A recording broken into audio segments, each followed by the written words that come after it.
ये सुनाते हैं विदुर जी की वो दिव्य वाणी। बड़े ही ज्ञान की बात करते हुए विदुर जी ने कहा कि हे प्राणी सुन, उद्वेजयति दरिद्राम परमुद्राया झणात्करः ग्रहपतिरति मिलिताया कंकणनादो यथा जरम। इसका शाब्दिक अर्थ तो ये होता है कि जो मूर्ख आदमी है, जो दुर्जन है, दूसरों के धन को देख करके वो दुखी होता है। वो कभी ऐसा नहीं सोचता है कि इस व्यक्ति ने मेहनत करके इतना धन कमाया तो मैं भी कमा लूं। नहीं, वो कमाने की कोशिश नहीं करेगा, बल्कि जिस व्यक्ति के पास काफी धन है उसको धन हानि कैसे होवे इसके विषय में ही वो प्लानिंग करेगा।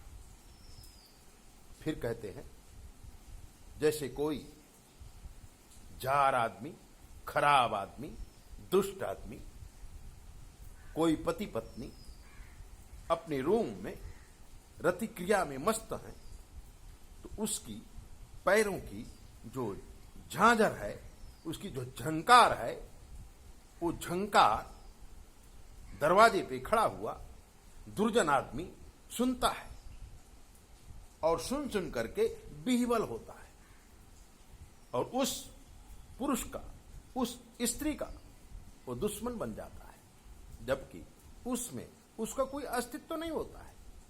ठीक उसी तरह लोभी आदमी दूसरे का धन देख करके जलने लगता है और अपनी जिंदगी बर्बाद कर लेता है, परेशान हो जाता है। ऐसे में एक किसान की बात याद आती है। एक किसान था, बड़ा मेहनतू था। पास में ही एक दूसरा किसान था, वो आलसी, लोभी और बड़ा कामी था। किसान ने खेती किया, परमात्मा ने उसका साथ दिया और उसने जो बीज बोए वो थोड़े दिन में ही लहलहाने लगे और ऐसा लगा कि बीज एक दिन फल बनकर हमारे घर में अनाज का भंडार लग जाएगा। किसान और उसकी पत्नी, उसके बच्चे काफी खुश थे। दिनों दिन वृद्धि देखकर, वृक्षों की लालित्य देखकर, उसकी हरियाली देखकर, उस आनंदमयी वातावरण को देखकर दुर्जन से सहन नहीं हुआ। पास में जो दुर्जन किसान था वो रात्रि में जाता है और उनके सारे वृक्षों को काट डालता है, नष्ट कर देता है।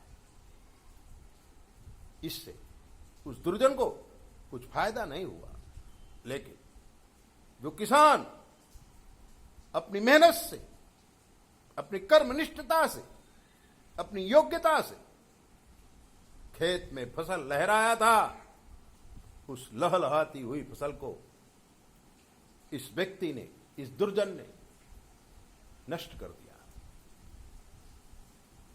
अब आप कहेंगे कि किसान का नुकसान हो गया।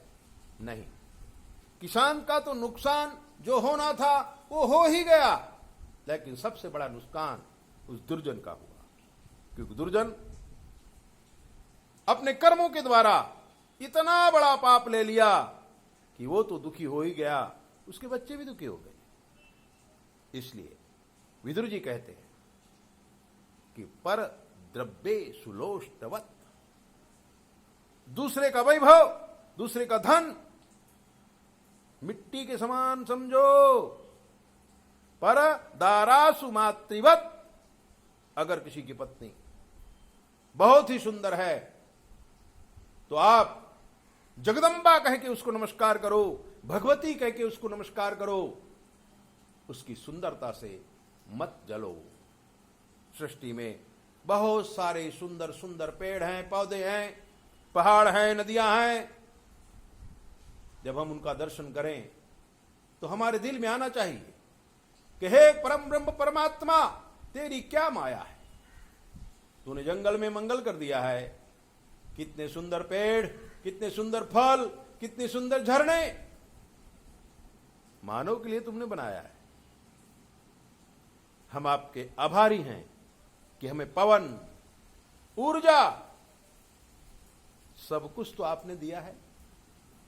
उसे देख देख करके परम परमात्मा में हमारी प्रीति होना चाहिए, न कि किसी की दौलत देखकर, किसी का सोना देखकर, किसी का चांदी देखकर, किसी की संपत्ति देखकर हमें जलना नहीं चाहिए, बल्कि हाथ जोड़कर के ईश्वर को कहना चाहिए कि हे परमात्मा, जैसी कृपा आपने इसके ऊपर की है, ऐसी ही कृपा हमारे ऊपर करिए। तो शायद परमात्मा आपके सुंदर विचारों से आपको उससे ज्यादा सुखी कर देंगे। लेकिन तकलीफ यह है कि यहां सुखी कोई होना ही नहीं चाहता। सब लोग फ्री में चाहते हैं। हमको भी कितने फोन आते, गुरुजी ये सिद्धि दे दो, गुरुजी वो सिद्धि दे दो। अरे भाई, सिद्धि ऐसे ही थोड़ी मिल जाती है। सिद्धि प्राप्त करने के लिए कर्मनिष्ठता जीवन में होनी चाहिए। आप पड़े पड़े बिस्तर में करोड़पति बनना चाहते हैं, कैसे बन जाएंगे? सुबह से लेकर शाम तक जो भी काम आए कट डालो, आप करोड़पति बन जाओगे।